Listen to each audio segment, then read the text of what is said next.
Eh bien salut tout le monde les amis, j'espère que vous allez bien, j'espère que vous êtes en forme aujourd'hui. Analyse du Grand Prix du Mexique 2022, on continue cette tournée américaine. Alors aujourd'hui j'ai énormément de choses à vous dire, je tourne le vendredi après-midi, du coup je n'ai pas encore vu la première séance ni la seconde d'essai libre. Du coup, je vais prendre, voilà, comme d'habitude, un petit peu plus de temps sur mon analyse en détail. Alors, tout d'abord, on va voir les caractéristiques, voilà, de ce circuit ensemble. Puis ensuite, eh bien, je vais vous donner mon pronostic. Vous pouvez d'ores et déjà voir le tableau des pronostiqueurs. Il est toujours en cours, donc n'oubliez pas, voilà, de me donner le vôtre dans les commentaires. En tout cas, on perd pas plus de temps. Le petit like, le petit abonnement, ça fait toujours plaisir. Vous êtes nombreux à regarder mes vidéos et vous n'êtes pas abonnés. Voilà, abonnez-vous, vraiment, vous n'allez pas le regretter. Et sur ce, on est parti pour cette analyse. Alors les amis, on est parti maintenant pour les caractéristiques du circuit, le programme, la météo, vous allez tout savoir. Alors déjà pour le programme, eh bien pour la journée du samedi, les essais libres 3 se dérouleront à 19 h, la qualification à 22 h. Et pour le jour de course, le dimanche, eh bien la course se déroulera à 21 h. Au niveau des prévisions météo, on attend des températures entre 22 et 26 degrés avec très peu de vent. Donc je pense qu'il ne devrait pas y avoir trop de soucis pour les pilotes. Les pneus maintenant sélectionnés par Pirelli, eh bien ce sont les C2, C3 et C4. Donc c'est ni la gamme la plus tendre ni la gamme la plus dure, tout simplement. C'est comme à Austin. Alors au niveau des chronos maintenant, au niveau des données de ce circuit, eh bien le tour le plus rapide en course avait été réalisé par Valtteri Bottas en 2021 en 1:17,774.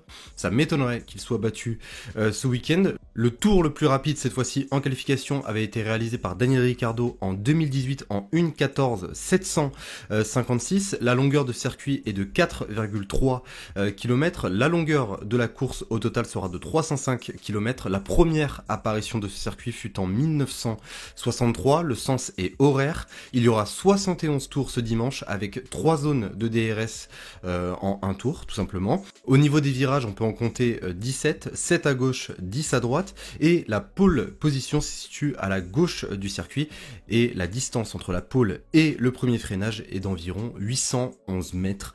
Et oui, c'est juste énorme, donc je pense qu'il devrait, comme l'année dernière, se passer énormément de choses. Alors les amis, avant que je vous donne mon pronostic en détail et surtout mon analyse, il y a quand même certaines petites choses à savoir sur ce Grand Prix avant qu'on commence. Alors déjà, pour les premières séances d'essais libres, on va dire que c'est un petit peu la première séance des rookies, puisque Nick De Vries va remplacer George Russell au volant de la W13 lors des essais libres 1. Liam Lawson, quant à lui, va remplacer également Yuki Tsunoda. On pourra également retrouver Jack Doohan au volant de la Alpine.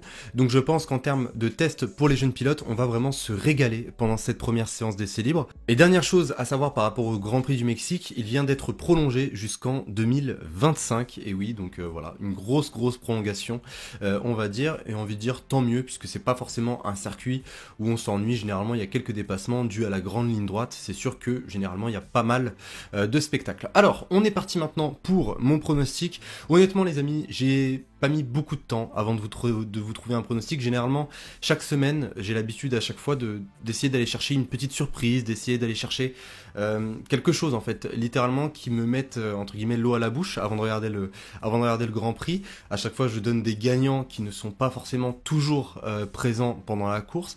La semaine dernière, j'avais mis par exemple Charles Leclerc. Au final, Sainz a fait la pole et au final, c'est encore une fois Max Verstappen qui a gagné. Donc décidément, la Red Bull me fait toujours mentir et surtout Max Verstappen. Là pour le coup, nous sommes au Mexique, nous sommes sur les terres de Checo Pérez. Donc j'ai envie de vous dire, pourquoi pas Pérez gagnant, vainqueur de ce Grand Prix.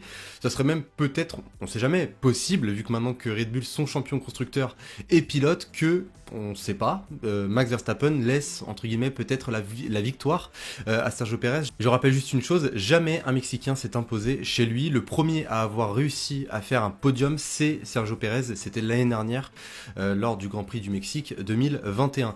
Donc envie de vous dire, ils sont champions constructeurs, ils sont champions pilotes. En plus, Sergio Pérez vise la P2, voilà, vise d'être vice-champion. Donc pourquoi pas au niveau de Max Verstappen laisser un petit peu plus de mou, voilà, à Sergio Pérez, le laisser peut-être potentiellement passer. On a bien pu constater que par le passé, Sergio Pérez l'avait énormément aidé, notamment en 2021, on se rappelle tous du ministre de la Défense sur Lewis Hamilton. Donc honnêtement, ça ne me surprendrait pas que Max Verstappen puisse aider à son tour Sergio Pérez. S'il y a moyen pour Sergio Pérez d'aller chercher une victoire là-bas et qu'il favorise Max Verstappen, honnêtement ça serait pas forcément super et je pense que ça serait même très très mal vu. En tout cas voilà. Tout ça pour vous dire que je vois Sergio Pérez remporter ce Grand Prix. Je pense que si d'une certaine manière il réussit à se faire aider tant bien que mal, peut-être par son écurie et Max Verstappen, eh bien je pense qu'il pourra aller chercher la victoire. Et puis voilà, il y a, comme je l'ai dit tout à l'heure, il y a une P2 à sécuriser pour Red Bull, donc envie de dire pourquoi pas. Donc voilà pour le vainqueur. Maintenant, qui est-ce que je peux voir derrière? Eh bien, je vais mettre Max Verstappen. Voilà, littéralement, je vais mettre Max Verstappen. Même si le podium de l'année dernière, c'était Max Verstappen, Lewis Hamilton, Sergio Perez. Honnêtement, voilà, vu que les Mercedes sont plus forcément dans le coup, je vois un doublé Red Bull au Mexique. Donc, je vais mettre Max Verstappen deuxième. Et en troisième position, les amis, eh bien, je vais mettre Lewis Hamilton. Alors, je trouve que Lewis Hamilton est sur une super bonne dynamique. Honnêtement, je le trouve exceptionnel depuis quelques courses. Après, voilà, aujourd'hui, il a la voiture qu'il a. Voilà, on va se le dire, il n'a pas forcément la meilleure voiture en termes d'aéro, en termes de moteur, c'est pas la meilleure du plateau, mais c'est une voiture qui commence à fonctionner petit à petit, et en plus Mercedes ce week-end, ils apportent un nouvel aileron qui avait été jugé illégal il y a quelques semaines de cela. Aujourd'hui, ils ont fait quelques changements, donc peut-être que ça devrait fonctionner pour eux, en tout cas j'espère pour eux que grâce à ce nouvel aileron, ils vont faire un step en avant. Donc voilà, donc c'est pour ça que je vais mettre Lewis Hamilton troisième. Pour moi, les Mercedes commencent vraiment à revenir. Donc voilà les amis, concernant mon pronostic, je le rappelle, Sergio Perez premier, Max Verstappen deuxième et Lewis Hamilton troisième. Laissez-moi le vôtre dans les commentaires, et sur ce les amis, on se retrouve dimanche pour la course. Juste après la course, vous allez me retrouver dans la soirée, donc j'espère que vous n'allez pas dormir trop tôt. Et sur ce les amis, je vous souhaite une excellente journée, une excellente soirée, passez un très très bon week-end, et salut tout le monde!